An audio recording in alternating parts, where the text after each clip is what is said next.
Assalamualaikum warahmatullahi wabarakatuh dan selamat sejahtera. Apa khabar? Okey, jadi hari ini kita akan sambung perbincangan kita mengenai sistem pencernaan manusia. Jadi, pernah tak anda terfikir apakah yang akan terjadi kepada makanan yang kita makan? Pernah tak fikir?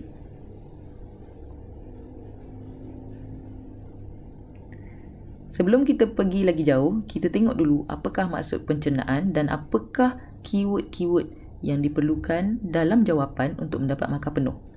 Okey, pencernaan makanan merupakan satu proses penguraian makanan daripada yang kompleks dan besar kepada molekul yang kecil, ringkas dan boleh larut supaya ianya dapat diserap ke dalam badan. Jadi ada 4 poin di sini, iaitu proses penguraian makanan. Maksudnya makanan itu perlu diuraikan, makanan yang besar perlu dikecilkan daripada makanan yang kompleks dan besar. Contohnya burger, nasi goreng, itu semua besar, kompleks, dan kita kena uraikan menjadi molekul sehingga ke tahap molekul yang kecil, ringkas dan boleh larut. Okey, kerana apa? Kerana badan kita nak serap. Okey, jadi ini poin yang ketiga dan ini poin yang keempat. Jika anda menulis maksud pencernaan dan mengandungi keempat-empat poin, anda pasti akan mendapat markah penuh. Okey, sebelum kita pergi lagi jauh, kita tengok juga apa itu enzim, sebab enzim akan banyak dibincangkan. Enzim ialah bahan kimia yang menggalakkan, dia membantu mempercepatkan tindak balas kimia. Enzim adalah bahan kimia dalam badan, dihasilkan oleh badan dan ia membantu untuk mempercepatkan tindak balas kimia dalam badan.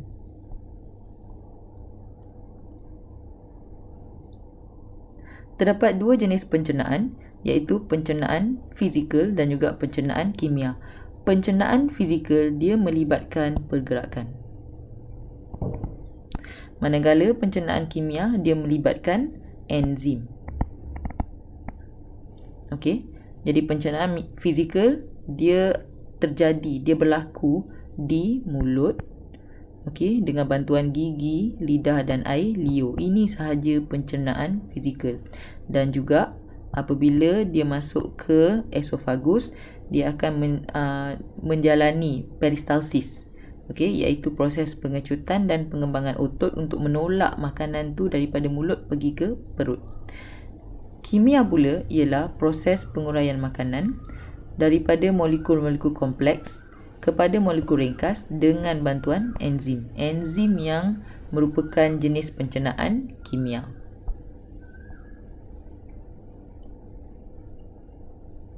Apakah perbezaan di antara pencernaan fizikal dan pencernaan kimia? Kedua-duanya berfungsi untuk memecahkan makanan.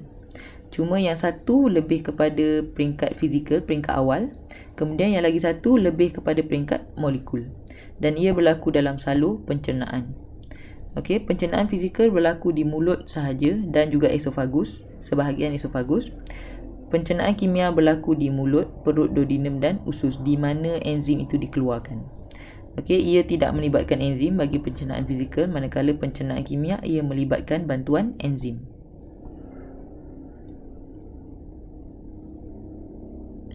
Okey, mari kita tengok bagaimana sistem pencernaan manusia, struktur-strukturnya. Okey, ini dia. Okey, kita dapat lihat keseluruhan sistem pencernaan bermula dari mulut dan berakhir di dubur. Okey, jadi makanan akan masuk melalui mulut. Okey, dia akan masuk melalui mulut, menjalani pencernaan fizikal, kunyah, makan, dan kemudian lidah akan membentuk makanan yang kita dah kunyah tadi tu menjadi bolus, iaitu benda yang struktur yang bulat, membolehkan, memudahkan kita untuk menelan makanan tu tadi masuk ke dalam perut. Okey, kemudian makanan tu tadi akan dikunyah, kemudian menjadi bolus, ditelan masuk ke esofagus. Di esofagus dia akan menjalani peristalsis dan ditolak sehingga ke perut. Masuk ke perut, dia akan bercampur dengan enzim protease dan juga asid hidroklorik membentuk kim.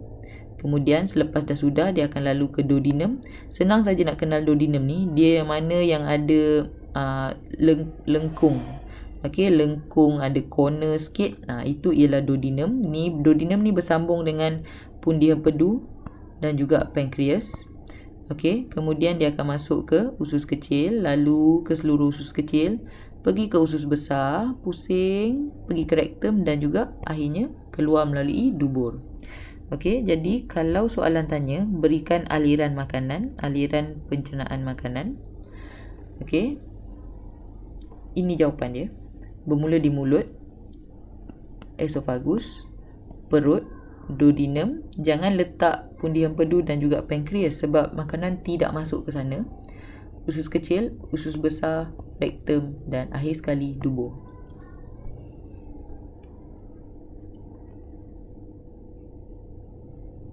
Okey, mari kita cuba label. Ingat lagi tak? Yang atas sekali ini ialah mulut. Kemudian ini ialah esofagus. Ini ialah perut. Ini ialah duodenum. Ini ialah pundi empedu. Ini ialah pankreas. Ini usus kecil. Ini usus besar. Seterusnya rektum dan dubur.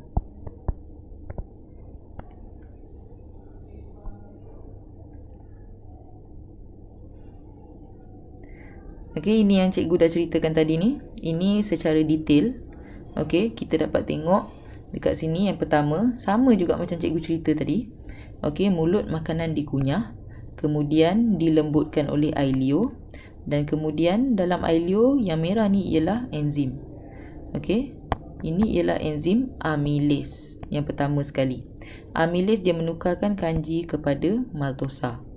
Okey, kemudian dia akan masuk ke esofagus. Ini tadi bolus yang dibulatkan oleh lidah tadi, membantu untuk menelan. Kemudian yang ni ditolak oleh proses peristalsis. Ni peristalsis. Di bahagian ni ialah yang mengecut dan di bahagian ni ialah yang mengembang. Jadi pengecutan dan pengembangan secara berulang-ulang itu akan membantu makanan itu untuk ditolak masuk ke dalam perut.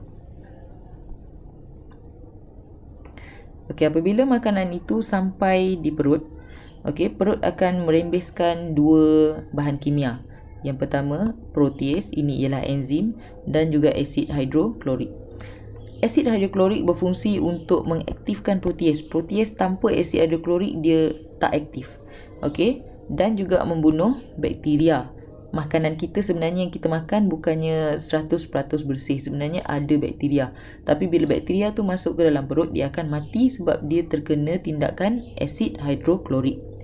Okey, kemudian protease ni tadi, enzim ni tadi, dia akan mencernakan protein kepada polipeptida.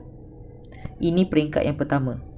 Okey, dan bila makanan ni dah bercampur dengan protease, asid hidroklorik dan sebagainya, dia akan disebut sebagai kim, bukan lagi bolus. Okey, kim ini tadi akan pergi ke duodenum. Dia akan masuk ke duodenum ini. Okey, duodenum ni tadi bersambung dengan pundi empedu dan juga pankreas di sini. Okey. Kenapa dia bersambung dengan dua struktur utama ni? Kerana hati menghasilkan jus empedu. Dan dalam jus empedu, dia ada enzim. Okey. Enzim lipase yang mengemulsikan lemak menjadi titisan kecil. Maksudnya lemak tu tadi dia terus tukar kepada molekul-molekul kecil. Okey, dan juga membantu untuk meneutralkan asid dalam kim. Jadi dah tak jadi benda yang berasid lagi. Okey, kemudian pankreas pula menghasilkan jus pankreas yang mempunyai 3 enzim juga, iaitu amylase, protease dan lipase. Amylase dia mencernakan kanji kepada maltosa, protease mencernakan polipeptida menjadi dipeptida, lipase mencernakan lemak menjadi asid lemak dan gliserol.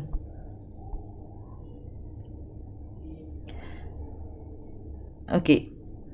Makanan itu tadi akan masuk pula ke usus kecil. Daripada sini nombor 4 ni tadi, dia akan masuk ke usus kecil yang berselirat panjang ni. Okey, usus kecil juga merembeskan enzim maltase, protease dan lipase. Ini ialah enzim yang terakhir. Okey, maltase mencernakan maltosa menjadi glukosa, protease mencernakan dipeptida menjadi asid amino, lipase mencernakan lemak menjadi asid lemak dan gliserol. Okey, manakala bila dah selesai semua, dia akan ditolak masuk ke usus besar. Kemudian, usus besar pula, dia akan berfungsi sebagai tempat penyerapan semula air. Maksudnya, makanan yang tak boleh dicernakan, hampas-hampas, serabut-serabut yang ada, dia akan terus masuk ke usus besar. Dia tak akan keluar melalui usus kecil.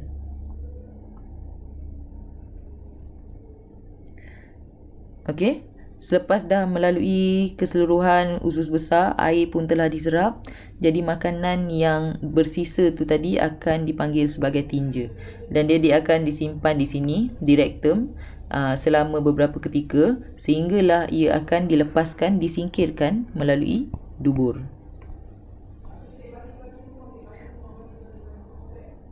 Okey, ini ialah ringkasan enzim-enzim pencernaan yang terlibat.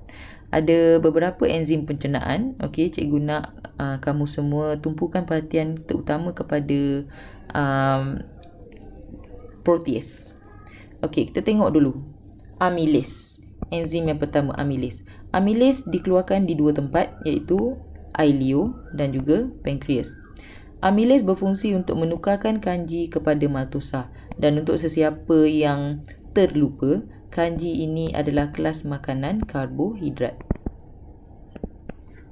Okey, kemudian maltosa ni tadi tak siap lagi.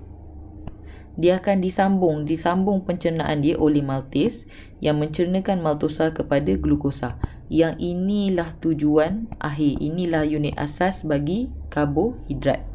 Yang inilah yang akan diserap ke dalam usus kecil. Okey, kemudian kita tengok pula protein. Protein ni dia akan dicernakan oleh enzim protease yang bermula di perut. Pertama kali dia jumpa protease adalah di perut. Okey, di perut, protein ini akan ditukar dulu menjadi polipeptida. Okey, dia menjadi poli dulu. Poli ni maksudnya kompleks, dia maksudnya banyak.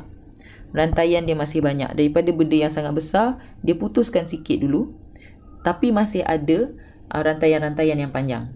Kemudian polipeptida ni pula, dia akan bawa pula pergi ke bahagian duodenum yang juga akan menerima protease daripada pankreas.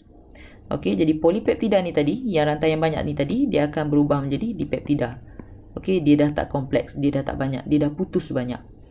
Dipeptida ni tadi, dia akan dicernakan sekali lagi oleh protease yang dikeluarkan oleh usus kecil dan sehinggalah diuraikan kepada asid amino. Asid amino ni yang kita nak. Okey, inilah hasil akhir yang kita nak, yang boleh melepasi usus kecil. Okey, kemudian yang keempat ialah enzim lipase. Lipase mencernakan lemak terus kepada asid lemak dan gliserol. Ini ialah hasil akhir bagi lemak. Okey, di mana lipase ni dikeluarkan? Di dua tempat, iaitu pankreas dan juga usus kecil. Jadi, rasa-rasanya boleh faham tak? Boleh jelaskan tak? Boleh cerita tak? Boleh tulis tak? Jika anda ada masalah, jangan malu untuk bertanya. Jangan lupa untuk bertanya. Kemukakan masalah anda dan kita akan bincang lagi di hari lain. Sekian, terima kasih. Bye. Terima kasih kerana menonton. Jangan lupa subscribe, like dan share.